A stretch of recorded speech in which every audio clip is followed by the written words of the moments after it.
نحمده ونستعينه ونستغفره ونؤمن به ونتوكل عليه من شرور أنفسنا ومن سيئات أعمالنا من يهده الله فلا مضل له ومن يضلله فلا هادي له وأشهد أن لا إله إلا الله وأشهد أن محمدا عبده ورسوله اللهم صل على محمد وعلى آل محمد كما صليت على إبراهيم وعلى آل إبراهيم إنك حميد مجيد فقد قال الله تعالى في محكم التنزيل أعوذ بالله من الشيطان الرجيم يا أيها الناس اتقوا ربكم الذي خلقكم من نفس واحدة وخلق منها زوجها وبث منهما رجالا كثيرا ونساء واتقوا الله الذي تساءلون به والأرحام إن الله كان عليكم رقيبا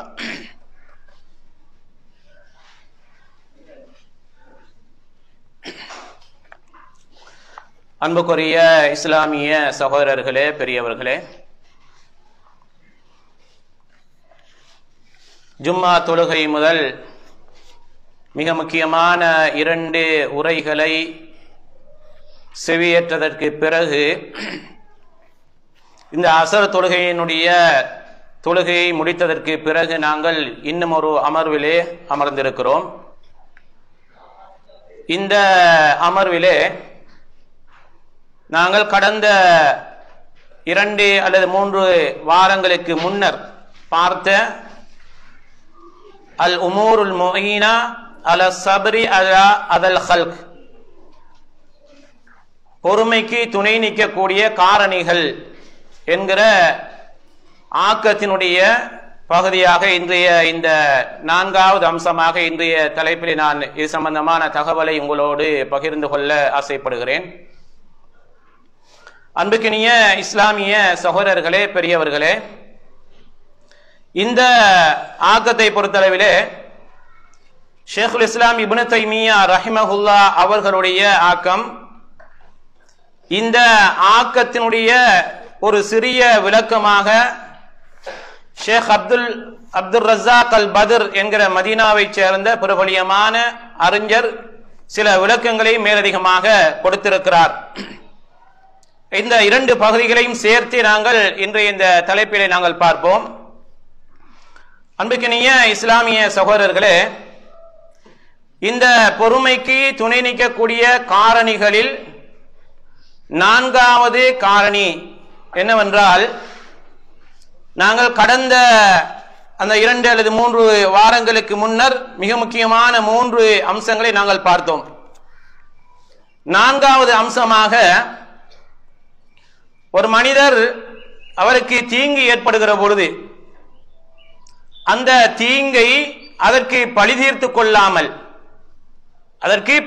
கொள்ளாமல் அதை பொறுமையோடு மேற்கொள்வதற்கு மிக முக்கியமான ஒன்றுதான் அதை மன்னிப்பளித்து அவரை மறந்து விடுவது. அவர் செய்யக்கூடிய தீங்குகளை பெருமனதோடு நாங்கள் ஏற்று அதை நாங்கள் மனதார நாங்கள் மன்னித்து விடுவது. இவ்வாறு மன்னித்து விடுவதனால் ஏற்படுகிற பலன்கள் என்ன என்று சொன்னால், இது எங்களை பற்றிய ஒரு நல்ல அபிப்பிராயத்தை உருவாக்கும். எங்களுடைய உள்ளம் ஒரு சீரான நிலையில் இருக்கிறது. நாங்கள் சிறிய சிறிய குற்றங்களுக்காக வேண்டி நாங்கள் எதற்கெடுத்தாலும் பழி தீர்க்கின்ற மனோநிலையில் இருந்து விடுபட்டு நாங்கள் எங்களுடைய உள்ளம் சீரான உள்ளம், நாங்கள் தீங்குகள் சோதனைகள் வருகிற பொழுது அவற்றை நாங்கள் பொறுமையோடு அல்லாஹ்வுக்காக ஏற்றுக்கொண்டு பிறரை மன்னிக்கின்ற அந்த மனோநிலை எங்களிடத்தில் இருக்க வேண்டும் என்கிற இந்த 4வது அம்சத்தை ஷேகுல் இஸ்லாம் இப்னு தைமியா ரஹிமஹுல்லா அவர்கள் எங்களுக்கு சொல்லுகிறார்கள். அன்புக்கினிய இஸ்லாமிய சகோதரர்களே, இதனால என்ன எங்களுக்கு ஏற்படுகிறது? நாங்க மன்னிக்கிற நேரத்தில் நாங்க எங்களுடைய நல்ல பண்புகளை பிறருக்கு எடுத்து வைக்கிறோம். எங்களுக்கு அந்த எங்களுடைய நல்ல தன்மையை, எங்களுடைய நல்ல மனோநிலையை, எங்களுடைய நல்ல நிலைப்பாட்டை பிற சகோதரர்களுக்கு நம்ம என்ன செய்கிறோம்? எடுத்து சொல்லுகிறோம். சிறிய சிறிய அம்சங்களுக்காக நாங்கள் என்ன செய்ய மாட்டோம்? பழி தீர்க்க மாட்டோம். நாங்கள் மிக மோசமாக விமர்சிக்க மாட்டோம் என்கிற அடிப்படையில் இந்த அம்சம் என்ன செய்யப்பட்டிருக்கிறது, அமைய பெற்றிருக்கிறது. இப்படி நாங்க மன்னிக்கிறதுனால ஏற்படுகிற ஒரு வகையான சந்தோஷம், மகிழ்ச்சி, அந்த பூரிப்பு, அதை உணர்வு பூர்வமாக ஏற்றுக்கொண்டவர்களுக்கு பேஜ் நம்பர் 17, ஆமா பேஜ் நம்பர் 17. எனவே அன்புக்குரிய சகோதரர்களே, அப்ப அந்த அடிப்படையிலே பொதுவாக எங்களுடைய இந்த நிலைப்பாட்டை பொறுத்தளவில் அல்லாஹு தஆலா என்ன செய்கிறான், சிறப்பித்து சொல்லுகிறான். இப்படி மன்னிக்கிறதுனால, இப்படி அவர்களை மன்னித்து அவர்களை விட்டு விடுவதனால் அல்லாஹு தஆலா என்ன செய்கிறான், எங்களை சிறப்பித்து சொல்லுகிறான். எப்படி சொல்லுகிறான், வல்லாஹு யுஹிப்புல் முஹ்சினீன். இது போன்ற நல்ல செயற்பாடுகள், இது போன்ற நல்ல பண்புகள் உரியவர்களை அல்லாஹு தஆலா நேசிக்கிறான். அப்ப நம்ம என்ன செய்யணும், எடுப்பிலே நம்ம எதையுமே பழி தீர்க்கிற அந்த மனோநிலையிலிருந்து விடுபட்டு விடணும். இதைத்தான் என்ன செய்கிறார், இந்த நூலினுடைய ஆசிரியர் என்ன செய்கிறார், எங்களுக்கு விளக்கமாக எடுத்து சொல்வதை பார்க்கிறோம். அன்புக்குரிய சகோதரர்களே, எனவே நாங்கள் பொதுவாக இப்படி மன்னிக்கிறதுனால இன்னும் பல வகையான பிரயோசனங்களை அல்லாஹ் தஆலா எங்களுக்கு எதிர்காலத்தில் ஏற்படுத்தி தரலாம். நம்ம என்ன செய்யறது, ஒரு சிறிய பிரச்சனை, ஒரு சிறிய ஒரு காரணம், இப்படி நம்ம அவரை மன்னிக்கிறதுனால சில வேளைகளை அல்லாஹ் தஆலா அவரை என்ன செய்வான், மனம் திருந்தி அவரை நல்வழிப்படுத்தி இப்படி மன்னித்தார் என்கிற காரணத்தினால் அவரும் இது போல ஒரு நல்ல பண்பை தன்னகத்தை உள்ளடக்கிக் கொள்வதற்கான ஒரு வாய்ப்பை அல்லாஹ் தஆலா அவருக்கு கொடுப்பான். என் அன்பிற்கினிய இஸ்லாமிய சகோதரர்களே, நம்ம பழி தீர்க்க நினைச்சா என்ன நடக்கும், அங்க பிரச்சனைகள் அதிகரிக்கும், குரோதங்கள் அதிகரிக்கும்.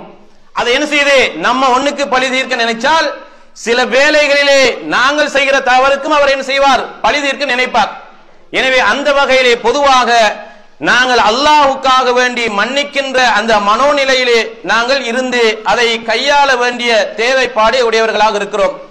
அன்பிற்கினிய இஸ்லாமிய சகோதரர்களே, சில வேளைகள்ல நம்ம தான் மன்னிக்க நினைச்சாலும் நம்மள கூட இருக்கிற பக்கத்தில் இருக்கிற ஆட்கள் என்ன செய்ய மாட்டாங்க, நம்மளை தூண்டி விட்டு ஏன் நீ பழி தீர்க்க இல்ல, ஏன் நீ விமர்சிக்க இல்ல, ஏன் நீ அப்படியே உன்னுடைய ஆண்மை இல்லையா, அல்லது உன்னுடைய ஆண் தன்மை இல்லாமல் போயிருக்கிறதா, நீ ஒரு ஆண் மனிதன் இல்லையா என்று சொல்லி எல்லாம் என்ன செய்து நம்மளை உசுப்பேற்றி நம்மளை இன்னும் பிரச்சனைகளுக்குள்ள தள்ளுறதுக்குரிய வாய்ப்புகள் நிறையவே இருக்கிறது. அன்றைக்கு அப்படித்தான் இருக்கு இன்னைக்கு சமுதாயம். அன்பிற்கினிய சகோதரர்களே, எனவே ஒரு முஸ்லிமை பொறுத்தளவிலே, ஒரு மூமினை பொறுத்தளவிலே நாங்க பழி தீர்த்து அடைகிற பிரயோசனத்தை, மன ஆறுதலை விட நாங்கள் பிறரை மன்னித்து அடைகிற சந்தோஷம் என்பது அளப்பரியது. அதுதான் நம்ம புரிஞ்சு கொள்ளணும். என்ன, ஒருத்தரை பழி தீர்த்து நம்ம அவர் செய்த குற்றத்துக்கு அவரை பழி வாங்கி நாங்கள் ஒரு வகையிலே ஒரு குறிப்பிட்ட ஒரு சில காலம் என்ன செய்யலாம், எங்களுக்கு சந்தோஷம் வரலாம், சில நேரங்களில் மகிழ்ச்சி வரலாம். நம்ம என்ன செஞ்சிட்டோம், அவர் செய்ததுக்கு நாங்க பழி தீர்த்து விட்டோம் என்கிற சில நேரங்களில் சில சந்தோகங்கள் எங்களை என்ன செய்யலாம், வரலாம். இவைகள் எல்லாம் தற்காலிகமானவைகள் தான். நிரந்தரமானது எது, நாங்கள் மன்னித்து விடுகிற பொழுது அதனால் அல்லாஹ் தஆலா என்ன செய்வான், எங்களுடைய வாழ்க்கையிலே நிம்மதியை தருவான், சந்தோஷத்தை தருவான், மகிழ்ச்சியை தருவான். எப்பயுமே நம்ம என்ன செய்ய, நம்முடைய இந்த பண்பாடுகளை அதிகரித்துக் கொள்வதற்குரிய வாய்ப்புகளை அல்லாஹ் தஆலா தர்றதுக்குரிய வாய்ப்பு இருக்கிறது. அல்லாஹ்வுடைய தூதர் ஸல்லல்லாஹு அலைஹி வஸல்லம் அவர்கள் சொல்கிறார்கள், மா ஸாதல்லாஹு அப்தன் பி அஃபுன் இல்லா இஸ்ஸா. முஸ்லிமிலே வரக்கூடிய ஹதீஸ், எந்த மனிதன் இந்த மன்னிக்கின்ற மனப்பான்பு உள்ளவனாக இருக்கிறானோ அவனுக்கு அல்லாஹ் தஆலா உயர்வை கொடுத்து கொண்டே இருப்பான். அப்ப நம்ம மன்னிக்கிறதுனால எங்களுடைய அந்தஸ்துக்கள் குறைவதில்லை, எங்களுடைய தரஜாக்கள், எங்களுடைய படித்தரங்கள், எங்களுடைய பதவிகள் குறைவதல்ல. என்ன செய்வான் அல்லாஹ் தஆலா, இப்படி மன்னிக்க மன்னிக்க எங்களுடைய மதிப்பை, எங்களுடைய கௌரவத்தை, எங்களுடைய கண்ணியத்தை அல்லாஹ் தஆலா உயர்த்துவான். இது யாரு சொன்னது, அல்லாஹ்வுடைய தூதர் நபிகள் நாயகம் ஸல்லல்லாஹு அலைஹி வஸல்லம் அவர்கள் என்ன செய்கிறார்கள், இந்த செய்தியை சொல்லி இருக்கிறார்கள்.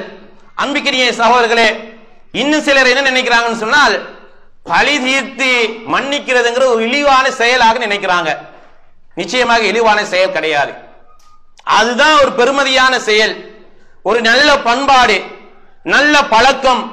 இது ஒரு மோமினிடத்தில் இருக்கக்கூடிய மிக முக்கியமான ஒரு அடையாளம் என்பதை நம்ம என்ன செய்யணும், விளங்கிக் கொள்ள வேண்டும். எனவே அந்த ஆசிரியர் என்ன செய்கிறார், ஷேக் அப்துல் ரஸாக் அல் பத்ர் என்ன செய்கிறார், இந்த பகுதிக்கு விளக்கம் சொல்லுகிற பொழுது அவர் என்ன சொல்கிறார், இதை நீங்கள் ஒரு காலத்திலும் இழிவாக கருதக்கூடாது, இதை நீங்க ஒரு காலத்திலும் கேவலமாக கருதக்கூடாது. நீங்க இதை எப்படி நினைக்கணும், இது உங்களுடைய கண்ணியத்தை உயர்த்தக்கூடிய வார்த்தை, உங்களுடைய கண்ணியத்தை மதிப்பை உயர்த்தக்கூடிய ஒரு செயற்பாடு என்பதை நம்ம என்ன செய்யணும், புரிந்து கொள்ள வேண்டும். அன்பிக்கினிய சகோதரர்களே, இது மாத்திரமல்ல, பொதுவாக நாங்க இப்படி மன்னிக்கிறதுனால எங்களுடைய உள்ளம் தூய்மையாக நேர்த்தியாக இருக்கிறது என்பதற்கு ஒரு அடையாளம். நம்ம என்ன செய்யறது, குரோதம், வஞ்சகம், பொறாமை, இது போல உள நோய்கள்ல இருந்து எங்களுடைய உள்ளங்களை நம்ம என்ன செய்கிறோம், நாங்கள் சரி பண்ணி இருக்கிறோம், நாங்கள் சரியான ஒரு நிலைக்கு கொண்டு வந்திருக்கிறோம் என்பதை இந்த மன்னிப்பு என்கிற இந்த தன்மை, இந்த பண்பு, இந்த பண்பாடு எங்களுக்கு என்ன செய்யும், உணர்த்தும். நம்ம எங்களுடைய உள்ளங்களில் குரோதம் இருந்தா என்ன நினைக்கும், எங்களுடைய உள்ளத்துல கள்ளம், கபடம், இது போல தீய குணங்கள், உள நோய்கள் இருக்குமாக இருந்தால் நம்ம இந்த மன்னிக்கிற அந்த மனநிலைக்கு நம்ம என்ன செய்ய மாட்டோம், வரவே மாட்டோம். அன்பிக்கினிய சகோதரர்களே, பெரியவர்கள், அப்ப இந்த வகையில நம்ம என்ன செய்யறது, இந்த நான்காவது அம்சத்தை நாங்கள் அடையாளப்படுத்திக் கொள்ள விரும்புகிறோம். அன்பிக்கினிய சகோதரர்களே, 19வது பக்கம் 5வது அம்சம் என்னன்னு சொன்னால், பொதுவாக நாங்க இவ்வாறு மன்னிக்கிறதுனால அல்லாஹு தஆலா என்ன செய்வான், எங்களுடைய தவறுகளை மன்னிப்பதற்கு அது வழியாக என்ன செஞ்சிரும், அமைஞ்சிரும். மன்னிக்கிறதுக்குரிய எங்களுடைய தவறுகள் இருக்கும். எங்களுடைய சில நேரங்களில் அல்லாஹ்வுடைய விஷயத்துல நாங்க தவறு விட்டிருப்போம், அல்லாஹ்வுடைய ஹக்கு விஷயத்துல, ஹுக்கூக் விஷயத்துல நாங்க என்ன செஞ்சிருப்போம், நாங்கள் தவறுகள் விட்டிருப்போம். இப்படி ஒரு மனிதன் இன்னொரு மனிதனை மன்னிக்கிற பொழுது அவன் செய்த தீமை, அவனால் ஏற்பட்ட சோதனைகளுக்கு நாங்கள் மன்னிப்பு வழங்குகிற பொழுது அல்லாஹு தஆலா என்ன செய்கிறான், எங்களை மன்னிக்கிறதுக்குரிய ஏற்பாடுகளை அல்லாஹு தஆலா செய்து விடுவான். அன்பிக்கினிய இஸ்லாமிய சகோதரர்களே, இந்த செய்தியை என்ன செய்கிறது, நான் ஏற்கனவே சொன்ன அந்த முஸ்லிமில் வரக்கூடிய ஹதீஸும் எங்களுக்கு என்ன செய்கிறது, சொல்லி காட்டுவதை பார்க்கிறோம். அன்பிக்கினியவர்களே, அல்லாஹ்வுடைய நல்லடியார்களே, அப்ப நம்ம என்ன செய்யக்கூடாது, இது ஒரு இழிவான செயல், இது ஒரு கேவலமான செயல், எந்த கட்டத்திலே எவ்வளவு காலம்தான் சென்றாலும் நான் பழி தீர்த்தே ஆகுவேன் என்கிற அந்த மனோநிலையில் இருந்து நாங்கள் விடுபட்டுக் கொள்ள வேண்டும். உங்களுக்கு தெரியும், பொதுவாக நபிகளாருடைய காலம், அந்த ரசூலுல்லாஹ்வுடைய நபித்துவத்துக்கு முற்பட்ட காலம் என்கிறது ஜாஹிலிய காலம். அந்த ஜாஹிலிய காலத்தினுடைய போர்களை நீங்க எடுத்து பாருங்க. அந்த போர்கள் என்ன செய்யும், சில நேரங்கள் சில ஃபேமிலி, சில குடும்பத்தினர், இன்னும் சில குடும்பத்தினர் தாக்கிவிட்டால் பரம்பரையாக என்ன செய்கிறது, யுத்தம் செய்கிற, போர் செய்கிற, பழி தீர்க்கிற ஒரு மனநிலையில இருந்தாங்களா இல்லையா? நம்ம ஜாஹிலிய சமூகத்தை நம்ம பத்தி படிக்கிற நேரத்துல அல்லாஹ்வுடைய தூதர் ஸல்லல்லாஹு அலைஹி வஸல்லம் அவர்கள் எந்த சமூகத்துக்கு அனுப்பப்பட்டாங்களோ அந்த வரலாற்றை படிக்கிற பொழுது இதெல்லாம் நம்ம பார்க்கிறோம். அப்ப அல்லாஹ்வுடைய தூதர் என்ன சொல்றாங்க, இது எல்லாம் என்ன செய்கிறது, இவ்வாறு இருக்கிற இந்த செயற்பாடுகளை கண்டிக்கின்ற வகையில் அல்லாஹ்வுடைய தூதர் ஸல்லல்லாஹு அலைஹி வஸல்லம் அவர்கள் அந்த மன்னிக்கின்ற மனோநிலையை அந்த சமுதாயத்திலே விதைத்திருக்கிறார்கள். நீங்க மன்னிங்க, அல்லாஹு தஆலா உங்களுக்கு பிரதிபலனாக என்ன செய்வான், வேறு அம்சங்களை அல்லாஹு தஆலா தருவான் என்கிற அடிப்படையில் பொதுவாக குர்ஆனும் சுன்னாவும் விளக்கங்களை நாங்கள் பார்க்கிறோம். அன்பிக்கினிய இஸ்லாமிய சகோதரர்களே, எனவே நாங்க இந்த மன்னிக்கிறதுனால ஏற்படுகின்ற அந்த அல்லாஹு தஆலா தருகிற இந்த மன்னிப்பு என்பது பிரதானமானது. சில நேரங்களில் தொழுகைகள்ல குறைவிட்டு இருக்கலாம், அல்லாஹ் சில நேரங்களில் நோன்பு விஷயத்தில் குறைவிட்டு இருக்கலாம். இது போல அல்லாஹ்வுடைய இபாதத் விஷயத்தில் நாங்கள் ஏதாவது தவறுகள் விடுகிற பொழுது நாங்க அல்லாஹு தஆலா என்ன செஞ்சிருவான், சரி அப்படி கண்டு கொள்ளாம விட்டுருவான், அல்லாஹு தஆலா மன்னித்து விட்டுருவான்.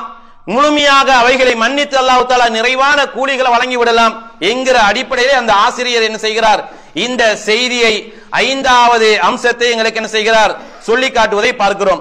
அன்பிக்கினிய சகோதரர்களே, எனவே இந்த மன்னிப்பினால் ஏற்படுகிற இந்த சிறப்பு என்பது அளப்பரியது, சிறப்பானது என்பதை நபிகள் நாயகம் ஸல்லல்லாஹு அலைஹி வஸல்லம் அவர்களுடைய அந்த ஹதீஸ் என்ன செய்து எங்களுக்கு உணர்த்துவதை பார்க்கிறோம். அன்பிக்கினிய இஸ்லாமிய சகோதரர்களே, அல்லாஹ்வுடைய தூதர் ஸல்லல்லாஹு அலைஹி வஸல்லம் அவர்கள் சொன்னார்கள், அல் முஸ்லிமு மன் சலிமல் முஸ்லிமூன மின் லிசானிஹி வ யதிஹி. முஸ்லிம்டா யாரு, பிறர் எங்களுடைய தொல்லைகள்ல கையினால் ஏற்படுகிற தீங்கு, நாவினால் ஏற்படுகிற தீங்குல இருந்து பிற முஸ்லிம்கள் நிம்மதியாக இருக்கிறாங்களோ அவன் தான் முஸ்லிம் அப்படின்னு சொல்லி அல்லாஹ்வுடைய தூதர் சொன்னாங்க. அப்ப இந்த வகையிலே பொதுவாக நாங்களும் பழி தீர்க்க நினைச்சால் என்ன செஞ்சிரும், இது ஒரு சமூகத்தினுடைய கட்டமைப்பு, சமூக ஒற்றுமை குலைந்து போயிடும். அப்ப சமூக கட்டமைப்புகளை குலையாமல் நாங்கள் மன்னிக்கின்ற அந்த மனோநிலையை நாங்கள் உருவாக்குவோமாக இருந்தால் அது எதிர்காலத்திலே அல்லாஹ் தஆலா எங்களுக்கு என்ன செய்வான்? எங்களுடைய அழைப்பு பணிக்கு, எங்களுடைய நல்ல செய்திகள் மனிதர்களுடைய உள்ளங்களில் விதைக்கிறதுக்கு அதை என்ன செஞ்சிடும்? ஒரு மிகப்பெரிய ஒரு களமாக அல்லாஹ் தஆலா அமைச்சு தந்துருவான். எனவே அன்பிற்கினிய இஸ்லாமிய சகோதரர்களே, அந்த வகையில பொதுவாக இந்த செய்திகளை நம்ம என்ன செய்யறோம்? பொதுவாக எங்களுடைய வாழ்க்கையில இதை நந்த மன்னிக்கின்ற மனோநிலையை உருவாக்கி கொள்ளுகின்ற செயற்பாடுகளை நாங்கள் அதிகரித்துக் கொள்ள வேண்டும் என்பதை இந்த ஆசிரியர் என்ன செய்கிறார்? எங்களுக்கு சொல்லி காட்டுகிறார். இதை 20வது பக்கத்திலே பார்க்கிறோம். இவரும் என்ன செய்கிறார்? அந்த நபிகள் நாயகம் ஸல்லல்லாஹு அலைஹி வஸல்லம் அவர்கள் சொன்ன அந்த ஹதீஸ். அப்ப நம்ம மன்னிக்கிறதுனால எங்களுடைய கண்ணியம், எங்களுடைய மதிப்பு, எங்களுடைய அந்தஸ்து, எங்களுடைய சிறப்பு என்ன செய்யும்? அதிகரிக்கும் என்பதை அல்லாஹ்வுடைய தூதர் ஸல்லல்லாஹு அலைஹி வஸல்லம் அவர்கள் எங்களுக்கு சொல்லுகிறார்கள். அப்ப மன்னிக்கிறதுனால ஏற்படுகிற சந்தோஷம் என்பது நிலையானது, அதுதான் உண்மையானதும் யதார்த்தமானதும் என்பதை இந்த ஆசிரியர் என்ன செய்கிறார்? இந்த தனது ஆக்கத்தின் ஊடாக எங்களுக்கு தெளிவுபடுத்த விரும்புகிறார். அன்பிற்கினிய இஸ்லாமிய சகோதரர்களே, 21வது பக்கம் 6வது அம்சம் என்ன சொல்றாருன்னு சொன்னால், பொதுவாக அல் ஜஸாஉ மின் ஜின்ஸில் அமல், செயலுக்கு ஏற்ற கூலி, செயலுக்கு ஏற்ற கூலி எங்களுக்கு கட்டாயம் கிடைக்கணும். இப்ப நம்ம ஒரு செயல்பாடு செய்யறமாக இருந்தால் நம்ம அதனுடைய எதிர்பார்ப்பு என்ன இருக்கும்? எங்களுக்கு அதுக்கு பொருத்தமான, அதுக்கு உரிய கூலி எங்களுக்கு கிடைக்கிற பொழுது நம்ம என்ன செய்வோம்? சந்தோஷப்படுவோம். அந்த வகையில் என்ன செய்கிறார் இந்த ஆசிரியர்? என்ன செய்கிறார்? சொல்லி காட்டுகிறார். பொதுவாக நம்ம அநியாயம் செய்யக்கூடியவங்களா இருந்தா நாங்க எங்களுக்கு அது மனசுக்கு ஒரு வகையான ஒரு உறுத்தலை உருவாக்கும். நம்ம பாவம் செய்யக்கூடிய அல்லது அநியாயம் செய்யக்கூடிய அல்லது மற்றவர்களை பழி தீர்க்கக்கூடிய ஒரு நிலையில் இருக்கிற பொழுது எப்பொழுதுமே எங்களுடைய மனோநிலை ஒரு சஞ்சலத்தை, கவலைய, ஒரு பதட்டமான ஒரு நிலையை என்ன செஞ்சிருவோம்? அப்படியே தொடர்ந்து எங்களுடைய வாழ்க்கையில வச்சிரும். அப்ப நம்ம என்ன செய்யணும்? இந்த மன்னிக்கின்ற மனோநிலையை நாங்கள் உருவாக்கி கொள்ள வேண்டும். இவ்வாறு உருவாக்குவதனால அல்லாஹு தஆலா என்ன செய்வான்? நான் ஏற்கனவே சொன்னதை போல அல்லாஹு தஆலா அவற்றை எங்களுக்கு நல்லவைகளாக மாற்றி விடுவான். அல்லாஹு தஆலா திருமறை குர்ஆன்ல சொல்லி காட்டுகிறான் பாருங்க, அல்லதீன யுன்ஃபிகூன ஃபிஸ் ஸர்ராஇ வல் ضرா. இது அந்த நூலில இல்ல ஆல இம்ரான்ல 134வது வசனம். அல்லாஹு தஆலா சொல்கிறான், அல்லதீன யுன்ஃபிகூன ஃபிஸ் ஸர்ராஇ வல் ضرா. அதாவது இறை பக்தியாளர்கள், முத்தகீன்கள் யார் என்று அல்லாஹ் சொல்லுகிற பொழுது சொல்கிறார், அவர்கள் செல்வமான நிலையிலும் அல்லது ஒரு செல்வம் இல்லாத ஒரு கஷ்டமான நிலையிலும் அவர்கள் என்ன செய்வார்கள்? அல்லாஹ்வுடைய பாதையிலே, அல்லாஹ்வுடைய மார்க்கத்துக்காக வேண்டி செலவழிப்பார்கள். யார் இவங்க? இறை பக்தியாளர்கள். வல் காலிமீனல் கைல, அவர்கள் கோபத்தை அவ்வாறு அடக்கிக் கொள்வார்கள், கோபத்தை அடக்கிக் கொள்வார்கள், விழுங்கிக் கொள்வார்கள். வல் ஆஃபீன அனின் நாஸ், மக்கள் செய்கிற, மக்களால் ஏற்படுகிற துன்புறுத்தல்கள், மக்களால் ஏற்படுகிற சோதனைகள், இவற்றை எல்லாம் என்ன செய்வார்கள்? மனதார மன்னித்து விடுவார்கள். வல்லாஹு யுஹிப்புல் முஹ்சினீன், அல்லாஹ் தஆலா இப்படியானவர்கள் என்ன செய்கிறான்? நேசிக்கிறான் அப்படின்னு சொல்லி அல்லாஹ் தஆலா குர்ஆன்ல சொல்கிறான். சூரத் ஆல இம்ரான்ல 134வது வசனத்துல பார்க்கிறோம். அன்பிற்கினிய இஸ்லாமிய சகோதரர்களே, எனவே இந்த வகையிலே பொதுவாக இந்த வசனம் என்ன செய்கிறது? அல்லாஹ்வுடைய நேசத்தை எங்களுக்கு என்ன செய்கிறது? பெற்று தருகிறது. எதனால இந்த நேசம் வருது? மனிதர்களுடைய தீங்கை நாம் அங்க மன்னிக்கிறோம், மனிதர்களுடைய சோதனைகளை நாங்கள் என்ன செய்கிறோம்? மன்னிக்கிறோம். அப்ப இந்த வகையிலே பொதுவாக இவற்றை நாங்கள் என்ன செய்யணும்? மன்னிக்கின்ற மனோநிலையிலே இருந்து கொண்டு நாங்கள் செயலாற்றுகிற பொழுது அல்லாஹ் தஆலா அதை என்ன செய்கிறான்? ஏற்று எங்களுக்கு அல்லாஹ் தஆலா மன்னிப்பு தருகிறான். மன்னிப்பு தருவதற்குரிய வாய்ப்புகளை அல்லாஹ் தஆலா நிச்சயமாக தருவான் என்பதை நாங்கள் பார்க்கிறோம். அன்பிற்கினிய சகோதரர்களே, பொதுவாக இன்றைக்கு சமூகத்தில் நிறைய தவறுகள், சோதனைகள், தீங்குகள், பிரச்சனைகள் இவைகள் எல்லாம் இன்னைக்கு சகஜமாய் போய் கொண்டிருக்கிறத பார்க்கிறோம். அதுவும் குறிப்பாக இந்த சமூக வலைத்தளங்களுடைய உபயோகத்திற்கு பிறகு இன்றைக்கு என்ன செய்கிறது? எப்படி எப்படியெல்லாம் ஒரு மனிதனை நோவினை செய்ய முடியுமோ அப்படியெல்லாம் என்ன செய்யறாங்க? நோவினைப்படுத்துறத பார்க்கிறோம். எப்படி எப்படியெல்லாம் விமர்சிக்கணும்னு நினைக்கிறாங்களோ அப்படியெல்லாம் மிக மோசமாக விமர்சிக்கின்ற ஒரு நிலையை இன்றைக்கு என்ன செய்கிறது? இந்த 21ஆம் நூற்றாண்டுல நாங்க தொழில்நுட்பத்துறையில, கல்வியில, அறிவுல, வளர்ச்சியில இப்படியெல்லாம் நாங்க முன்னேறி போய்கிட்டு இருக்கிறோம் என்கிற அடிப்படையில அதெல்லாம் ஒரு பக்கம் ஒதுக்கி வைத்து விட்டு இன்றைக்கு மிக மோசமான வார்த்தைகளை கொண்டு விமர்சிக்கின்ற மனோநிலையிலே பல முஸ்லிம் சகோதரர்கள் இருப்பதை பார்க்கிறோமா இல்லையா? எனவே அன்புக்கினிய இஸ்லாமிய சகோதரர்களே, அப்ப அல்லாஹ்வுடைய தூதருடைய ஸல்லல்லாஹு அலைஹி வஸல்லமுடைய வழிகாட்டல் என்ன? எங்களுடைய நாவுகள் என்ன செய்யணும்? நாங்கள் விமர்சிக்கின்ற பொழுது அல்லது ஒன்றை ஆய்வுக்கு எடுத்துக்கொள்கின்ற பொழுது நாங்கள் எந்த விமர்சனத்தை எப்படி முன்வைக்க வேண்டும் என்று இஸ்லாம் சொல்கிறது அப்படித்தான் முன்வைக்கலாம். இல்லாத கொண்டு பழி சுமத்தலாமா? பழி சுமத்த கூடாது. அப்ப அல்லாஹ்வுடைய தூதர் ஸல்லல்லாஹு அலைஹி வஸல்லம் அவர்கள் என்ன செய்றாங்க? மன்னிக்கின்ற மனோநிலையை, அந்த பண்பை உங்களிடத்திலே நீங்கள் உருவாக்கி கொள்ளுங்கள் என்று அல்லாஹ்வுடைய தூதர் ஸல்லல்லாஹு அலைஹி வஸல்லம் அவர்கள் எங்களுக்கு சொல்கிறார்கள். இந்த பண்பை அல்லாஹ் நேசிக்கிறான் என்று குர்ஆன் எங்களை பார்த்து சொல்கிறது. அன்பிற்கினிய சகோதரர்களே, அப்ப எங்களுடைய பாவங்கள் மன்னிக்கப்படணும், எங்களுடைய தவறுகள் மன்னிக்கப்படணும், எங்களால நடந்த சில நேரங்களில் தீமைகள் மன்னிக்கப்படணுமாக இருந்தால் நம்ம என்ன செய்யணும்? முதலாவது எங்க மனிதர்களால எங்களுக்கு ஏற்பட்டிருக்கிற தீமைகளை, அந்த தீங்குகளை நாங்க முதலாவதாக நாங்க மன்னிக்கிறதுக்கு முன் வருவோம். முதலாவதாக அதை நாங்கள் முன் வருவோம். அப்பொழுது அல்லாஹ் தஆலா எங்களுடைய உள்ளங்களை சீர்படுத்துவான், எங்களுடைய தவறுகளை மன்னிப்பான், எங்களுடைய குற்றங்களை மன்னிப்பான், எங்களுக்கு இன்னும் மென்மேலும் என்ன செய்வான்? மகிழ்ச்சியை தருவதற்குரிய வாய்ப்புகளையும் அதை என்ன செய்யும்? உருவாக்கி தரும் என்பதை நாங்கள் பார்க்கிறோம். அன்பிற்கினிய இஸ்லாமிய சகோதரர்களே, 22வது பக்கம் 7வது அம்சம் என்னவென்று சொன்னால், பொதுவாக நம்ம இன்னைக்கு பழி தீர்க்க நினைக்கிறோம்னு வச்சுக்கொள்ளுங்க.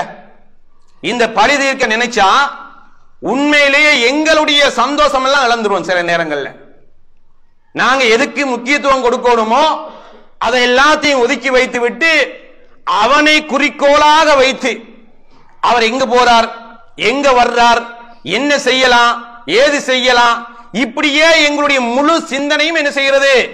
அவர் மீது நம்ம என்ன செய்கிறோம்? முன்வைக்கிறோம். இதனால தொழிலுக்கு போகாம, குடும்பத்தில் இருக்கிற நிம்மதிகளை இழந்து, மார்க்க விடயங்களில் ஈடுபாடு, தக்பீரை கட்டினாலும் அந்த சிந்தனை தான் வரும். பாக்குறோமா இல்லையா? அப்ப நம்ம என்ன நினைக்கணும்? இவ்வாறு நாங்க பழி தீர்க்க நினைக்கிறதால, அதுக்கு பிளான் பண்றதால, அதுக்கு திட்டம் திட்டுவதனால இந்த உலகத்தினுடைய விஷயங்களுக்கும் அது தடையாக அமைஞ்சிரும். மறுமையில எங்களை சூன பேற்றுக்காக வேண்டி அந்த நல்ல பேற்றை பெறுவதற்கு எதெல்லாம் மார்க்கம் எங்களுக்கு கடமைகளாக சொல்லியிருக்கிறதோ அந்த கடமைகளை நாங்கள் செயற்படுத்துவதற்கு இது தடையாக அமைந்து விடுவதை பார்க்கிறோம். அன்பிற்கினிய இஸ்லாமிய சகோதரர்களே, அப்ப என்ன செய்கிறது? இது எவ்வளவு பெரிய ஒரு ஆபத்தை ஏற்படுத்துது? எங்களுடைய இபாதத்துகளுக்கு தடையாக அமைஞ்சிருது.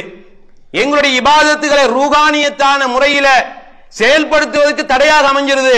அப்ப நம்ம என்ன செய்யணும்? மன்னிப்பே நம்ம கொடுத்துட்டோம்னு சொன்னா அவர் என்ன செய்வார்? அவர் எதிரியாக இருந்தாலும் நம்மளை நண்பராக பார்க்கிற அந்த மனோநிலைக்கு அவர் தள்ளப்பட்டு விடுவார். அப்படித்தானே? நம்ம ஒண்ணு திடீரென்று ஏதாவது திடீர்னு அவர் ஏதாவது விழுந்துட்டாருன்னு வைங்க, அல்லது எங்களுடைய உறவுக்காரரால் அவர் என்ன செய்யப்பட்டார்? சிலனே ஆக்சிடென்ட் ஆயிட்டாரு வைங்க, என்ன நினைப்பார்? இவர் சொல்லித்தான் இவர் நம்மளை என்ன செஞ்சிருக்கிறார்? அடிச்சிருக்கிறார். ஏற்படுத்தும் ஷைத்தான் அப்படி உருவாக்குவானா இல்லையா? உருவாக்குவான்.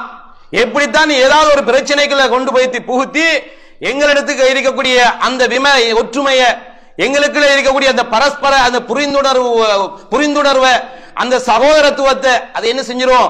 முழுமையாக இல்லாமல் செய்துவிடும் என்பதை நாங்கள் பார்க்கிறோம். அன்பிற்கினிய இஸ்லாமிய சகோதரர்களே, எனவே பொதுவாக நாங்கள் இந்த விடயத்தை நாங்கள் மிக அழகாக நாங்கள் கையாள வேண்டியிருக்கிறது. எனவே எங்களுடைய இபாதத்துகளுக்கு, எங்களுடைய உலக விஷயங்களுக்கு அதை என்ன செஞ்சிடக்கூடாது? தடையாக அமைந்து விடக்கூடாது. அப்ப நம்ம என்ன செய்யணும்? மன்னிப்பளித்து விட்டுட்டோம்னு சொன்னால் எங்களுக்கு நிம்மதி கிடைக்கும், எங்களுடைய வாழ்க்கை தரத்தை உயர்த்தி கொள்ளலாம், இபாதத்துகள் அதிகரித்து செய்து கொள்ளலாம், ரூஹானியத்தோடு செய்து கொள்ளலாம், எங்களுடைய குடும்பத்தில் மகிழ்ச்சி வரும், குடும்பத்துக்காக வேண்டி நாங்கள் உழைக்க வேண்டிய சந்தர்ப்பத்தில் அதுக்கு தடை ஏற்படாது. இப்படியெல்லாம் நம்ம பல விஷயங்களை பார்க்கிறோம். அன்பிற்கினிய சகோதரர்களே, அப்ப அல்லாஹ்வுடைய தூதர் ஸல்லல்லாஹு அலைஹி வஸல்லம் அவர்கள் இது எல்லாவற்றையும் கவனித்து தான் சொன்னாங்க, நீங்க மன்னிக்கிறதால உங்களுடைய அந்தஸ்து அல்லாஹ் தஆலா உயர்த்துவான். மன்னிக்கிறதுனால உங்களுடைய அந்தஸ்துகள் உயர்த்தப்படும். அந்தஸ்துகள் எப்படி உயர்த்தப்படும்? ஒன்னு, அவரிடத்திலே எங்களை பற்றி நல்ல அபிப்பிராயம் உருவாகும். அவரிடத்துல மட்டுமா அவருடைய குடும்பத்தில் எங்களை பற்றி நல்ல அபிப்பிராயம் உருவாகும். அவர் 4 பேருக்கு சொல்லுவார், என்ன மன்னிச்சிட்டார், அவர் என்ன செஞ்சிட்டார், நான் செய்த இவ்வளவு பெரிய துரோகத்துக்கு, இவ்வளவு பெரிய அநியாயத்துக்கு இவ்வளவு பெரிய குற்றத்துக்கு அவர் என்ன செய்கிறார்?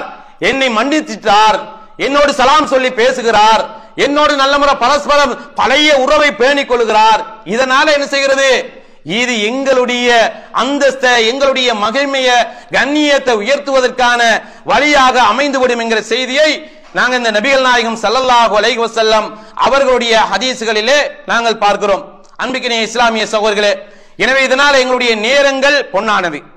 இந்த நேரங்களை என்ன செஞ்சிடக்கூடாது? வீணாக பழி தீர்க்கிறதுக்காக வேண்டி, திட்டம் போடுறதுக்காக வேண்டி, அவரை குறிக்கோளா வச்சு அவரை பின்தொடர்றதுக்காக வேண்டி என்ன செஞ்சிடக்கூடாது? ஒரு காலத்திலும் எங்களுடைய நேரங்களை விரயமாக்கிடக்கூடாது. ஏன்னா நேரம் என்பது அல்லாஹு தஆலா எங்களுக்கு தந்திருக்கிறதை பிரயோசனமாக பயன்படுத்துவதற்கு, எங்களுக்கு பிரயோசனமாக பயன்படுத்தப்படணும். அது எங்களுடைய வாலிபமாக இருக்கலாம், எங்களுடைய ஆயுட்காலமாக இருக்கலாம், எங்களுடைய நேரங்களாக இருக்கலாம், எங்களுடைய ஆரோக்கியங்களாக இருக்கலாம். இவைகள் எல்லாம் அல்லாஹ் தஆலா ஏன் தந்திருக்கிறான்? இவற்றை பிரயோசனமாக நாங்கள் பயன்படுத்திக் கொள்ள வேண்டும், இவற்றை பிரயோசனமாக நாங்கள் பயன்படுத்திக் கொள்ள வேண்டும் என்கிற செய்தியை நபிகள் நாயகம் ஸல்லல்லாஹு அலைஹி வஸல்லம் அவருடைய பொன்மணிகள்ல பார்க்கிறோம். அன்பிற்கினிய சகோதரர்களே, அப்ப எங்களுடைய ஈமானுக்கு, எங்களுடைய இபாதத்துக்கு, எங்களுடைய குடும்ப உறவுகளுக்கு, எங்களுடைய தொழிலுக்கு என்ன செஞ்சிடக்கூடாது? ஒரு காலத்திலும் முட்டுக்கட்டையாக அமைஞ்சிடக்கூடாது, முட்டுக்கட்டையாக அமைஞ்சிடக்கூடாது. அப்ப மன்னிக்கின்ற அந்த மனோநிலையிலே நாங்கள் இவற்றை கையாள வேண்டிய தேவைப்பாடு உடையவர்களாக இருக்கிறோம் என்பதை மறந்துவிடக்கூடாது. அன்பிற்கினிய சகோதரர்களே, எனவே இந்த ஆசிரியர் என்ன செய்கிறார்? ஒரு மனிதனுடைய வாழ்க்கையில எது எதெல்லாம் தேவையோ, அவன் எப்படி எப்படியெல்லாம் தன்னுடைய வாழ்க்கையை அமைத்துக் கொள்ளணுமோ, எப்படி எப்படியெல்லாம் இபாதத்துகளை அதிகரித்துக்குரிய வாய்ப்புகளை சொல்கிறாரோ, அதை அந்த ஆசிரியர் என்ன செய்கிறார்? மிக சுருக்கமாக ஆதாரபூர்வமான செய்திகளோடு என்ன செய்கிறார்? எங்களுக்கு முன்வைத்து இருப்பதை நாங்கள் பார்க்கிறோம். அடுத்ததாக 24வது பக்கம் 8வது அம்சம். அன்பிற்கினிய இஸ்லாமிய சகோதரர்களே, இவ்வாறு நாங்கள் என்ன செய்கிறோம் என்று சொன்னால், பழி தீர்க்கிறதுனால நம்ம என்ன செய்கிறோம்? பொதுவாக அல்லாஹ்வுடைய தூதருடைய வாழ்க்கை எங்களுக்கு மிகப்பெரிய ஒரு முன்மாதிரி. அல்லாஹ்வுடைய தூதர் நபிகள் நாயகம் ஸல்லல்லாஹு அலைஹி வஸல்லம் அவருடைய வாழ்க்கை என்பது அவர் நபித்துவத்தில் இருந்து மக்காவிலே வாழ்ந்த காலப்பகுதியாக இருக்கலாம், அல்லது மக்காவுக்கு வெளியிலே மதீனா போன்ற மதீனாவிலே வாழ்ந்த காலப்பகுதியாக இருக்கலாம். ரசூலுல்லாஹ்வுடைய 23 ஆண்டு காலமும் எங்களுக்கு மிகப்பெரிய ஒரு முன்னுதாரணமானவராக அல்லாஹ்வுடைய தூதர் என்ன செஞ்சிருக்கிறாங்க? இருந்திருக்கிறார்கள். அல்லாஹ் தஆலா சூரத்துல் அஹ்ஸாப் 21வது வசனத்தில் என்ன சொல்றான்? லக்கத் கான லக்கும் ஃபீ ரசூலில்லாஹி உஸ்வத்துன் ஹஸனா. அல்லாஹ்வுடைய தூதரிடத்திலே உங்களுக்கு அழகிய முன்மாதிரி இருக்கிறது. அப்ப 8வது அம்சம் என்னன்னு சொன்னால், மனிதர்களிலேயே மிக சிறந்தவர் யாரு? அல்லாஹ்வுடைய தூதர் நபிகள் நாயகம் ஸல்லல்லாஹு அலைஹி வஸல்லம் அவர்கள். எங்களுடைய உயிரை விட நம்ம யாரை நேசிக்கணும்? அல்லாஹ்வுடைய தூதரை நாங்க நேசிக்கணும். அல்லாஹ்வுக்கு அடுத்தபடியாக எங்களுடைய தூதரை நபிகள் நாயகம் ஸல்லல்லாஹு அலைஹி வஸல்லம் அவர்களை நேசிக்கணும். உலக மனிதர்களிலேயே தலை சிறந்தவர், இறுதி நபி, அந்த நபிகள் நாயகம் ஸல்லல்லாஹு அலைஹி வஸல்லம் அவர்கள் கூட அவருடைய சொந்த விஷயங்களுக்காக என்ன செய்யல? பழி தீர்த்துக் கொள்ளவில்லை. இதான் மிக முக்கியமான பாயிண்ட். என்ன பாயிண்ட்? நபிகள் நாயகம் ஸல்லல்லாஹு அலைஹி வஸல்லம் அவர்கள் இவ்வளவு உயர்ந்த அந்தஸ்தில இருந்தும், ஆன்மீகத்தில் உச்சகட்டத்தில் இருந்து, ஒரு நாட்டினுடைய ஜனாதிபதியாக இருந்து, பல போர்க்களங்களில் முன்னிலையில் நின்ற ஒரு போராளியாக இருந்து, இவ்வாறு வழிகாட்டிய அல்லாஹ்வுடைய தூதர் தன்னுடைய சொந்த விஷயத்துல எதிரிகள் ஏதாவது ஒன்று செஞ்சிருக்கிறாங்க, தீங்கு செஞ்சிருக்கிறாங்க, நிறைய சோதிக்கப்பட்டிருக்கிறாங்க. மக்காவுடைய காலத்துல ரசூலுல்லாஹ் கடுமையாக சோதிக்கப்பட்டிருக்கிறாங்க. நம்ம பார்க்கிறோமா இல்லையா? ரசூலுல்லாஹ்வுடைய வரலாற்றை பார்க்கிறோம். கடுமையான பல யுத்த களங்களை ரசூலுல்லாஹ் சந்திச்சிருக்கிறாங்க.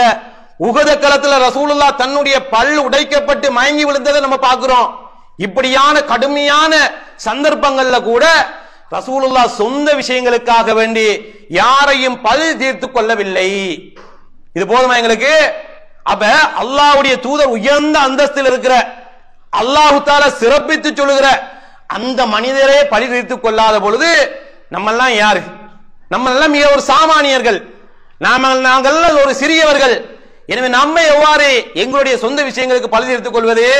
இதனால அல்லாஹு தஆலா சொல்கிறான், அல்லாஹ்வுடைய தூதரிடத்தில் உங்களுக்கு அழகிய முன்மாதிரி இருக்கிறது. இந்த விஷயத்துல என்ன செய்யல? அல்லாஹ்வுடைய தூதர் பழி தீர்த்துக் கொள்ளவில்லை. ஆனால் அல்லாஹ்வுடைய விஷயம் என்று வந்து விட்டால் அதுல என்ன செய்ய மாட்டாங்க? பழி தீர்க்காமல் இருக்க மாட்டார்கள். அல்லாஹ்வுடைய வரம்பு மீறப்படுகிற பொழுது, அத ரசூல் அப்படி பார்த்துட்டு பேசாம இருப்பாங்களா? பேசாம இருக்க மாட்டாங்க. அதை ரசூலுல்லாஹ் கண்டிப்பாங்க. அதை ரசூலுல்லாஹ் என்ன செய்வாங்க? அப்ப யுத்த களங்கள் எல்லாம் அல்லாஹ்வுடைய வரம்புகள் மீறப்படுகிற பொழுதுதான் யுத்த களங்களை என்ன செஞ்சிருக்கிறாங்க, சந்திச்சிருக்கிறாங்க. இவங்களாக தேடி போய் இவங்க எல்லாரையும் அழைத்து கொண்டார்களா? இல்ல. ஆரம்ப யுத்தம் உங்களுக்கு தெரியும், பத்ர் களம் எதேச்சியாக நடந்த ஒரு யுத்தம். அந்த போற அந்த பயண கூட்டத்தை தடுத்து நிறுத்துறதுக்காக போனதை தவிர யுத்தத்துக்காக போனாங்களா? இல்ல. யுத்தத்துக்காக போக இல்ல. யுத்தத்துக்கு அவங்க என்ன வற்புறுத்தி தள்ளப்பட்டாங்க, அவ்வளவுதான். இஸ்லாமியர்களை என்ன செஞ்சாங்க? அந்த அபூ சுஃபியானும் அவருடைய சாராரும் மக்கத்தை காபிர்களும் என்ன செஞ்சாங்க? வலிந்து யுத்தத்துக்கு இழுத்தார்கள், தள்ளி கொண்டார்கள். இதற்கு பிறகு ரசூலுல்லாஹ் என்ன செஞ்சாங்க? இதுல இருந்து வாபஸ் வாங்க முடியாமல் என்ன செஞ்சாங்க? ரசூலுல்லாஹ் அந்த யுத்த களத்தை சந்திச்சாங்க. அந்த யுத்த களத்தில் அல்லாஹ் தஆலா ஈமானிய பலத்தினால மிகப்பெரிய வெற்றியை கொடுத்தான் என்று இஸ்லாம் எங்களுக்கு சொல்வதை பார்க்கிறோம். கண்ணியத்துக்குரிய சகோதரர்களே, எனவே அல்லாஹ்வுடைய தூதர் நபிகள் நாயகம் ஸல்லல்லாஹு அலைஹி வஸல்லம் அவர்கள் தனது சொந்த விஷயங்களுக்காக வேண்டி பழி தீர்த்தது இல்லை என்பதை நம்ம என்ன செய்கிறோம்? பார்க்கிறோம். இது அல்லாஹ்வுடைய தூதருடைய வாழ்க்கையில எங்களுக்கு கிடைக்கிற மிக பெருமதியான முன்னுதாரணமாக நாங்க பார்க்கிறோம். அல்லாஹ்வுடைய தூதர் ஸல்லல்லாஹு அலைஹி வஸல்லம் அவர்கள் பழி தீர்க்கிறது மட்டுமா முன்னுதாரணம்? இல்ல. அவருடைய எல்லா வாழ்க்கையிலையும் அது அரசியலாக இருக்கலாம், சமூகவியலாக இருக்கலாம், குடும்பவியலாக இருக்கலாம், ஆன்மீக ரீதியாக இருக்கலாம், அரசியலாக இருக்கலாம், எல்லாத்துக்கும் அல்லாஹ்வுடைய தூதரிடத்தில் அழகிய முன்மாதிரி என்ன செய்கிறது? இருக்கிறதாக நாங்க பார்க்கிறோம். ரசூலுல்லாஹ்வுடைய வாழ்க்கையில அந்த முன்னுதாரணத்தை நம்ம என்ன செய்கிறோம்? நிறைவே பார்க்கிறோம். எனவே உயர்ந்த அந்தஸ்தில் இருந்தவங்க, உயர்ந்த குணம் படைச்சவங்க, உயர்ந்த ஆன்மீகத்தில் உயர்ந்திருந்தவங்க, அவர்கள் கூட தனது சொந்த விஷயங்களுக்காக பழி தீர்த்து கொள்ளாத பொழுது நாங்கள் பழி தீர்த்து கொள்ள முடியாது என்பதை என்ன செய்கிறது? இந்த செய்தி எங்களுக்கு உணர்த்துவதை பார்க்கிறோம். அன்பிக்கினே இஸ்லாமிய சகோதரர்களே, இந்த விஷயத்துல பொதுவாக நாங்க மிக முக்கியமான பல விஷயங்களை நாங்க பார்க்க வேண்டியிருக்கிறது. அதாவது சில நேரங்களில் இந்த சோதனைகள் நாங்கள் அல்லாஹ்வுடைய மார்க்கத்தை முன்வைக்கிற நேரத்தில் என்ன செய்யலாம்? சோதனைகள் வரலாம். இது நபிமார்களுடைய வரலாற்றை நாங்க குர்ஆன்ல அப்படி படிச்சு பார்க்கிற நேரத்தில் நிறைய சோதனைகளை சந்திச்சதாக குர்ஆன் சொல்கிறது. நபிகளாருடைய பொன்மொழிகள் எங்களுக்கு அதை என்ன செய்கிறது? உணர்த்துகிறது. அப்ப இந்த சோதனைகள் எல்லாம் ஏன்? அல்லாஹ்வுடைய மார்க்கத்தை முன்ன வச்ச காரணத்தால. இது நல்லது, இதை செய்யுங்க, இது தீமை, இதை செய்யாதீங்க. அப்ப இப்படி வைக்கிற பொழுது இதுக்கு நம்ம பழி தீர்த்துக் கொள்ளலாமா? பழி தீர்த்துக் கொள்ள கூடாது. அப்படி என்று சொன்னால் எங்களுடைய இஹ்லாஸ் இல்லாமல் போயிடும். ஏன்னா நம்ம செய்யற பணி யாருக்காக வேண்டி செய்கிறோம்? அல்லாஹ்வுக்காக வேண்டி செய்கிறோம். அல்லாஹ் சொன்ன மார்க்கத்தை முன்வைக்கிறோம், அல்லாஹ் சொன்ன கடமைகள் முன்வைக்கிறோம், அல்லாஹ் தடுத்தவைகளை தடுத்தவைகளாக சொல்லுகிறோம். இப்படி சொல்லுகின்ற பொழுது நம்ம என்ன செய்யறது? பழி தீர்த்து கொண்டால் நாங்கள் முன்வைக்கின்ற கருத்துக்கள் அங்கு எடுபடுமா? எடுபடாது. நாங்கள் சொல்லக்கூடியவைகளை இன்னும் அதிகமான மக்கள் எதிர்ப்பார்களே தவிர நாங்கள் சொல்லுகின்ற கருத்துக்களை ஏற்றுக்கொண்டு இருக்கின்ற மனோநிலையில் இருக்கிற மக்கள் அப்படியே காலம் போக போக குறைந்து கொண்டே போவார்கள். எனவே அன்பிக்கின இஸ்லாமிய சகோதரர்களே, எனவே இபாதத் விஷயத்திலே, மார்க்க விஷயத்திலே சோதனைகள் வருகிற பொழுது அவற்றை தாங்கிக் கொள்ளுகின்ற, அவற்றை மன்னித்து ஏற்றுக்கொள்ளுகின்ற அந்த மனோநிலைக்கு நாங்கள் என்ன செய்கிறோம்? நாங்கள் வர வேண்டும் என்கிற செய்தியை இந்த ஆசிரியர் என்ன செய்கிறார்? எங்களுக்கு உணர்த்துவதை பார்க்கிறோம். அன்பிக்கின இஸ்லாமிய சகோதரர்களே, அதே போல சில வேளைகள்ல அல்லாஹ் தஆலா நாங்க நேசிக்கின்ற உறவுகளை அல்லாஹ் தஆலா கைப்பற்றிடலாம். நம்ம ஒன்னே ஏன் பண்ணி இருப்போம், ஒன்னை எதிர்பார்த்து இருப்போம், திடீரென்று அது என்ன செஞ்சு எங்களுக்கு சோதனைகளாக வந்துடும். சில நேரங்கள் அது அப்படியே என்ன செஞ்ச லாஸ்ட் ஆகி போயிடலாம், நாங்க இழந்துடலாம். இந்த நேரத்தில் இப்படியான முசீபத்துகள் வர்ற நேரத்தில் நம்ம எங்களுடைய வாழ்க்கையை நாங்க மீட்டு பார்க்க வேண்டியிருக்கு. இது நம்ம செய்த தவறால, நாங்க செய்த பாவத்தால, நாங்க செய்த குற்றத்தால, நாங்க செய்த தீமையினால அல்லாஹ் தஆலா இப்படியாக தருகிறானோ என்று எங்களுடைய வாழ்க்கையை நாங்க மீள் பரிசீலனை செய்து கொள்ள வேண்டிய தேவைப்பாடு இருக்கிறது. அப்ப நம்ம தான் என்ன செய்யணும்? இந்த குற்றம், இது போன்ற சோதனைகளுக்கு நாங்கள் செய்தவைகள் கூட காரணமாக என்ன செஞ்சிடலாம்? அமைஞ்சிடலாம். அல்லாஹ் தஆலா எங்களை பழிது இருக்கிறதுக்கு வேற யாரையாவது சாட்டி விடலாம். அன்பிக்கினை சகோதரர்களே, எனவே சோதனைகள் வருகிற பொழுது, இது போல முசீபத்துகள் வருகிற பொழுது நாங்கள் எங்களுடைய இபாதத்துகளை, எங்களுடைய செயற்பாடுகளை, எங்களுடைய நடைமுறைகளை, எங்களுடைய வாழ்க்கைகளை நாங்க என்ன செய்யணும்? மீள் பரிசீலனை செய்து கொண்டால் இதற்கான சரியான தீர்வை நாங்கள் என்ன செய்யலாம், பெற்றுக் கொள்ளலாம் என்பதை இந்த ஆசிரியர் என்ன செய்கிறார், எங்களுக்கு சொல்லி காட்டுவதை பார்க்கிறோம். அன்பிக்கினிய சகோதரர்களே, பெரியவர்களே, அப்ப அல்லாஹ்வுடைய தூதர் ஸல்லல்லாஹு அலைஹி வஸல்லம் அவர்களுடைய வாழ்க்கையில அடைந்த சோதனைகள், வேதனைகள் என்பது நிறைய இருக்கிறது. இவற்றை நம்ம ரசூலுல்லாஹ்வுடைய சோதனைகள்ங்கிற நீங்க ரசூலுல்லாஹ் வாழ்க்கை வரலாற்று படிச்சு பார்த்தீங்கன்னு சொன்னா எவ்வளவு ரசூலுல்லாஹ் சோதிக்கப்பட்டிருக்கிறார்கள். அவற்றையும் அல்லாஹ்வுடைய தூதர் என்ன செஞ்சிருக்கிறாங்க, பொறுமையோடு ஏற்றுக்கொண்டு நல்ல பண்பாளராக, நல்ல பண்புள்ளவராக அல்லாஹ்வுடைய தூதர் ஸல்லல்லாஹு அலைஹி வஸல்லம் அவர்கள் இந்த உலகத்துக்கு வழிகாட்டியாக, முன்னுதாரண புருஷராக அல்லாஹ்வுடைய தூதர் என்ன செஞ்சிருக்கிறாங்க, வாழ்ந்து காட்டியிருக்கிறார்கள் என்பதை நாங்கள் பார்க்கிறோம். அன்பிக்கினிய இஸ்லாமிய சகோதரர்களே, அப்ப இந்த வகையிலே பொதுவாக நாங்க எப்பயுமே என்ன செய்யறது, இந்த மன்னிக்கின்ற மனோநிலை, அப்ப என்னென்ன தீமைகள் வருகிறதோ அதை அல்லாஹ்வுடைய தூதர் ஸல்லல்லாஹு அலைஹி வஸல்லம் அவர்களுடைய வாழ்க்கையிலே ரசூலுல்லாஹ் எப்படி இதை அணுகி இருக்கிறார்கள், எப்படி எங்களை வழிப்படுத்தி இருக்கிறார்கள், எப்படி எங்களை வழிகாட்டி இருக்கிறார்கள், இவைகள் எல்லாம் நம்ம என்ன செய்யணும், நாங்கள் பொறுமையோடு ஏற்றுக்கொள்ளுகின்ற அந்த மனோநிலையிலே நாங்கள் இருக்க வேண்டும் என்பதை இந்த இடத்திலே ஞாபகப்படுத்திக் கொள்ள விரும்புகிறேன். அடுத்ததாக அன்புக்கினிய இஸ்லாமிய சகோதரர்களே, 29வது பக்கம். பொதுவாக நம்ம இந்த பொறுமை என்கிறது என்ன, அவங்களுக்கு தெரியும், ஆரம்ப கட்டத்தில் இந்த நூலுடைய ஆசிரியர் பொறுமை என்பது எவ்வளவு முக்கியத்துவம் என்ன செஞ்சார் சொன்னார். இமாம் இப்னு கய்யிம் ஜௌஸி ரஹிமஹுல்லாஹ் அவர்கள் சொல்கிறார்கள், கிட்டத்தட்ட 90க்கும் அதிகமான இடத்துல அல்லாஹ் தஆலா என்ன செய்கிறான், இந்த பொறுமையை பற்றி அல்லாஹ் தஆலா குர்ஆன்ல சொல்கிறதாக ஆரம்பத்தில் சொன்னார். அப்ப இந்த பொறுமையை ஆரம்பத்தில் மேற்கொள்றது என்பது மிக கடினமாகத்தான் இருக்கும் சில நேரங்கள்ல. ஆனா நம்ம என்ன செய்யறது, அத கால ஓட்டத்தில் பழக்கி கொண்டமாக இருந்தால், பொறுமையோடு அதை ஏற்றுக்கொள்வோமாக இருந்தால் நிச்சயமாக அது எங்களுக்கு ஒரு மிகப்பெரிய பிரயோசனத்தை ஏற்று தரும்.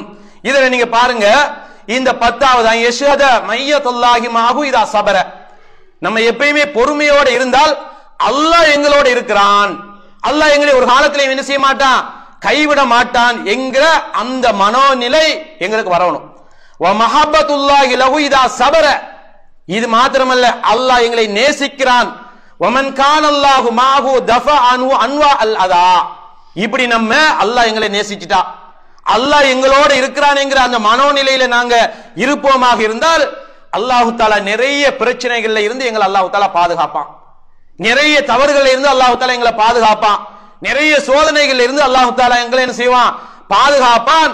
வல் மதர்ராத் மாலா யதுஃபு அன்ஹு அஹதுன் மின் ஹல்கி, யாராலையும் தடுக்க முடியாத பெரும் சோதனைகள் இருந்து அல்லாஹ் தஆலா எங்களை என்ன செய்வான், பாதுகாப்பான் என்று இந்த நூலினுடைய ஆசிரியர் 10வதாக என்ன செய்யறார், எங்களுக்கு அடையாளப்படுத்துவதை பார்க்கிறோம். அன்பிக்கினிய இஸ்லாமிய சகோதரர்களே, நம்ம இன்னைக்கு சில நேரங்களில் பேசுற நேரத்தில் நம்ம என்ன சொல்லுவோம், ஆறுதல் சொல்லுவோம் சிலருக்கு, சோதனைகள்ல அல்லது தொழில் இல்லாத பொழுது பிரச்சனைகள்ல உள்ளாக்கப்பட்டவங்க என்ன செய்யுது, நீங்க கொஞ்சம் பொறுமையோடு இருங்க, அல்லாஹ் உங்களோட பொறுமையாளர்களோட இருக்கிறான் நம்ம சொல்லுவோமா இல்லையா, சொல்லிக் கொள்கிறோம். ஆனா இது பேச்சளவுல இருக்கக்கூடாது, இது பேச்சளவுல மாத்திரம் என்ன செய்யக்கூடாது, இருக்கக்கூடாது. இது எப்படி இருக்கணும், எங்களுடைய வாழ்க்கையில அது பிராக்டிகலாக செயல்முறையில் அதை என்ன செய்யணும், காட்டப்படணும். நான் உண்மையிலேயே அல்லாஹ்வுக்காக வேண்டி நான் பொறுத்துக் கொள்கிறேன், அல்லாஹ் தஆலா நிச்சயமாக பொறுமையாளர்களோடு இருக்கிறான் என்கிற அந்த விடயம் எங்களுடைய உள்ளங்களிலே ஆழமாக பதிய வேண்டும். அல்லாஹ் தஆலா குர்ஆனிலே சொல்லி காட்டுகிறான், வஸ்பிரு இன்னல்லாஹ மஸ்ஸாபிரீன், நீங்கள் பொறுமையாக இருந்து கொள்ளுங்கள், அல்லாஹ் தஆலா பொறுமையாளர்களோடு இருக்கிறான். இதை நம்ம சொன்னாக்கா, சொன்ன உடனே என்ன சொல்லுவாங்க சில நேரங்கள்ல, அப்படின்னா எல்லாம் குட்ட அப்படியே குட்ட வாங்கிட்டே இருக்கிறதா என்று என்ன செய்யறது, இப்படியே சொல்லுவார்கள் சில சகோதரர்கள். அன்புக்கினிய இஸ்லாமிய சகோதரர்களே, அல்லாஹ் தஆலா நம்ம சில நேரங்களில் இது சிறிய சோதனைகளா இருக்கிறான், எங்களுக்கு பெரிய சோதனைகளில் இருந்து அல்லாஹ் தஆலா எங்களை என்ன செஞ்சிருவான், பாதுகாத்துருவான். நம்ம என்ன செய்யணும், அல்லாஹ்வுடைய விஷயத்துல, பொறுமை விஷயத்துல, அல்லாஹ்வை நம்புற விஷயத்துல, அல்லாஹ் எங்களோட இருக்கிறான் என்கிற அந்த நம்பிக்கை விஷயத்துல நம்ம என்ன செய்யணும், உறுதியோட இருக்கணும். நாங்க நிலை குலைஞ்சு போயிடக்கூடாது, தடுமாறி போயிடக்கூடாது, அப்படி இருக்கலாம் இப்படி இருக்கலாம் என்கிற ஒரு சந்தேகத்துக்கிடமான முறையில் நம்ம இருக்கக்கூடாது. அப்ப அல்லாஹ் தஆலா பொறுமையோடு இருக்கிறான் என்று அல்லாஹ் சொல்லுகிற பொழுது நம்ம அந்த விஷயத்தில் அசைக்க முடியாத நம்பிக்கை எங்கள்கிட்ட இருக்கணும். அந்த என்ன செய்து பொறுத்துக் கொள்வோம், அல்லாஹ் தஆலா நிச்சயமாக இதனுடைய பிரதிபலனை எங்களுடைய கண்ணுக்கு முன்னாலே அல்லாஹ் தஆலா காட்டிடுவான். அல்லாஹ் தஆலா பெரிய சோதனைகளை எங்களை பாதுகாப்பான். அதே போல அல்லாஹ் சொல்றான் வல்லாஹு யுஹிப்புஸ் சாபிரீன், அல்லாஹ் தஆலா பொறுமையாளர்களை நேசிக்கிறான் என்று அல்லாஹ் தஆலா குர்ஆன்ல சொல்றான். அன்பிக்கினே சகோதரர்களே, எனவே அல்லாஹ் எங்களோடு இருக்கிறான் என்கிற அந்த பண்பும் அந்த நம்பிக்கையும் அல்லாஹ் எங்களை நேசிக்கிறான் என்கிற அந்த அல்லாஹ்வுடைய நேசமும் எவ்வளவு முக்கியத்துவமானது, எவ்வளவு பெருமதியானது, இதை நம்ம புரிந்து கொள்ளணும் அன்பிக்கினே சகோதரர்களே. எனவே இந்த வகையிலே பொதுவாக அல்லாஹ் தஆலா அல்லாஹ்வுடைய தூதர் ஸல்லல்லாஹு அலைஹி வஸல்லம் அவங்க மக்காவில இருந்து மதீனாவுக்கு வருகிற அந்த பயணம் சவுர் குகையில என்ன செய்யறாங்க, சில நாட்கள் தடுத்து இருக்கிறாங்க. எதிரிகள் எல்லாம் என்ன செய்யறாங்க, சூழ்ந்து கொள்றாங்க. எதிரிகள் ரசூலுல்லாவை தேடி ஆள் அனுப்பி இருக்கிறாங்க. கொலை செய்யறதுக்கான அத்தனை திட்டங்களும் என்ன செய்ய முடுக்கி விடப்பட்டிருக்கிறது. இந்த நேரத்தில் அபூபக்கர் ரலியல்லாஹு தஆலா அன்ஹு என்ன சொல்றாங்க, எதிரிகள் வந்துட்டாங்களே என்கிற சொல்ற நேரத்தில் அல்லாஹ்வுடைய தூதர் என்ன சொன்னாங்க, அல்லாஹ் எங்களோட இருக்கிறான், நம்ம என்ன செய்யல, கவலைப்பட வேண்டிய அவசியம் இல்லை, அச்சப்பட வேண்டிய அவசியம் இல்லை. அப்ப அல்லாஹ்வுடைய தூதர் என்ன செய்யறாங்க, ஒரு நபித்தோளுடைய உள்ளத்துல அந்த பண்பை அந்த நம்பிக்கையை என்ன செய்யலாம் அப்படியே ஊட்டுறாங்க. இது யாரு, அல்லாஹ்வுடைய தூதர் அப்படியே வார்த்தெடுத்த சஹாபாக்கள், குர்ஆனோடும் சுன்னாவோடும் பழகியவங்க, வாழ்க்கையை நடைமுறைப்படுத்தியவங்க வாழ்க்கையில. இப்படி இருந்த அந்த நபித்தோழருக்கு அல்லாஹ்வுடைய தூதர் என்ன சொல்றாங்க, அல்லாஹ் எங்களோட இருக்கிறான். அல்லாஹ் எங்களோட இருந்தால் எவ்வளவுதான் மலை போல சோதனைகள் வந்தாலும் எதிரிகள் வந்தாலும் அல்லாஹ் தஆலா தடுத்துருவானா இல்லையா, நிச்சயமாக அல்லாஹ் தஆலா தடுப்பான். அப்ப அதுக்கு மிக முக்கியமான காரணம் என்ன, அல்லாஹ் எங்களோட இருக்கிறான் என்கிற அந்த நம்பிக்கை மிக முக்கியமானது. அல்லாஹ் பொறுமையாளர்களை நேசிக்கிறான் என்கிற அந்த நம்பிக்கை எங்களுக்கு மிக முக்கியமானது என்பதை என்ன செய்கிறது, இந்த ஆசிரியர் என்ன செய்கிறார், இந்த இரண்டு வசனங்களை வைத்து எங்களுக்கு என்ன செய்கிறார், விளக்கம் சொல்றதை நம்ம பார்க்கிறோம். அன்பிக்கினிய இஸ்லாமிய சகோதரர்களே, அல்லாஹ்வுடைய நல்லடியார்களே, அப்ப இந்த பொறுமை என்கிற இந்த குணம்ங்கிறது மிக முக்கியமான உயர்ந்த குணம். இது பற்றி உங்களுக்கு தெரியும், ஏராளமான ஹதீஸ்களை அல்லாஹ்வுடைய தூதர் சொல்லி இருக்கிறாங்க.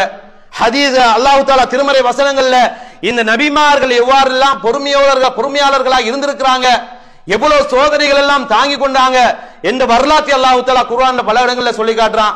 அப்ப நாங்க அல்லாஹ்வுடைய மார்க்கத்தை நாங்க முன்வைக்கிற பொழுது, நாங்கள் இந்த செய்தியை மற்ற மக்களுக்கு எடுத்து சொல்லுகிற பொழுது, இதை எங்களுடைய வாழ்க்கையில நம்ம என்ன செய்யணும், கொண்டு வருவதற்கு நாங்கள் முயற்சிக்க வேண்டும்.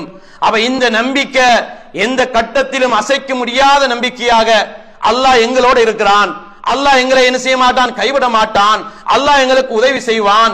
எந்த துன்பங்கள் வந்தாலும் சோதனைகள் வந்தாலும் அவற்றிலிருந்து அவரை அல்லாஹ் தஆலா எங்களை பாதுகாப்பான் என்கிற இந்த நம்பிக்கை ஒரு மூமினுடைய உள்ளத்தில ஆழமாக இருக்க வேண்டும். அதை படிப்படியாக அவனுடைய வாழ்க்கையில இந்த பொறுமையை இந்த நம்பிக்கையை என்ன செய்யணும், அவர் கொண்டு வருவதற்கு முயற்சி செய்ய வேண்டும். அன்புக்கினிய இஸ்லாமிய சகோதரர்களே, அல்லாஹ்வுடைய நல்லடியார்களே, நான் நினைக்கிறேன் நிறைய சகோதரர்களுக்கு தூக்கம் வர்ற மாதிரி இருக்குது. என்றாலும் பொதுவாக நம்ம நீட்டிக்கொள்ளாமல் இன்ஷா அல்லாஹ் இன்னும் குறுகிய நேரத்துக்குள்ள என்ன செஞ்சிடும், அடுத்த தலைப்போடு நான் நினைக்கிறேன் துவா இருக்கிறது, அதோட நம்மளுடைய நிகழ்ச்சிகள் நிறைவுக்கு கொண்டு வரப்படும். அன்புக்கினிய இஸ்லாமிய சகோதரர்களே, எனவே இன்னும் பல செய்திகள் இந்த நூலினுடைய ஆசிரியர் இன்னும் சுமாராக இன்னும் மிச்சமாக ஒரு 10 காரணிகள், அதாவது பொறுமைக்கு துணை நிற்கக்கூடிய 10 காரணிகள் இன்னும் என்ன செய்கிறது இருக்கிறது. இன்ஷா அல்லாஹ் அடுத்த 4வது வாரம் நடைபெறுகின்ற அந்த தர்பியா நிகழ்ச்சியில் இன்ஷா அல்லாஹ் அல்லாஹு தஆலா துணை செய்தால் அது சம்பந்தமான தகவல்களை உங்களுக்கு முன்வைக்கலாம் என்று நினைக்கிறேன். எனவே அன்பிக்கினிய இஸ்லாமிய சகோதரர்களே, பொதுவாக நம்ம இந்த இதில் கேட்ட இந்த அம்சங்களை, இதுக்கு முன் நடைபெற்ற 2 உரைகளிலே கேட்கப்பட்ட அம்சங்கள் விஷயங்களை பொதுவாக நாங்கள் இதை இன்னும் முறை அசை போட்டு பார்க்கணும். இங்கே அப்படியே நம்ம படிச்சுட்டு போயிட்டு அப்படியே நாங்க மூடி அடுத்த 4ஆம் வாரத்துக்கு வரும் வரைக்கும் பார்க்காம இருக்காம, முடிந்த அளவுக்கு சந்தர்ப்பங்கள் கிடைக்கிற நேரத்தில், டைம் கிடைக்கிற நேரங்கள்ல இதை நாம இன்னும் ஒரு முறை என்ன செய்யணும், அசை போட்டு பார்ப்போம். பார்த்தால் இது இன்னும் என்ன செய்யுது, பல தகவல்கள், இங்க கேள்விப்படாத பல தகவல்களை நீங்க என்ன செய்யலாம், சில நீங்கள உள்வாங்கிக் கொள்ளலாம். எனவே இந்த விடயங்கள் இன்ஷா அல்லாஹ் நிறைய விஷயங்களை நீங்க நோட் பண்ணிருக்கிறீங்க, எழுதி வைத்திருக்கிறீங்க. இந்த தகவல்களை அல்லாஹு தஆலா பொருந்திக் கொள்ள வேண்டும். இதை எங்களுடைய வாழ்க்கையில நல்ல விஷயங்களை அல்லாஹு தஆலா கடைபிடிப்பதற்கு வாய்ப்பளிக்க வேண்டும். தீமையான விஷயங்களை விட்டு அல்லாஹு தஆலா என்னையும் உங்களையும் அல்லாஹு தஆலா அந்த தீமைகளிலிருந்து முழுமையாக ஒதுங்கி நல்ல பொறுமையாளர்களாக இந்த பொறுமைகளை உள்வாங்கிக் கொள்ளுகின்ற அந்த நல்ல மனோநிலையில அல்லாஹ் நேசிக்கக்கூடிய அந்த கூட்டத்தில் அல்லாஹு தஆலா என்னையும் உங்களையும் சேர்த்தருள்வானாக. வ ஆகிரு தஅவானா அனில் ஹம்துலில்லாஹி ரப்பில் ஆலமீன். அஸ்ஸலாமு அலைக்கும் வ ரஹ்மத்துல்லாஹி வ பரகாத்துஹு.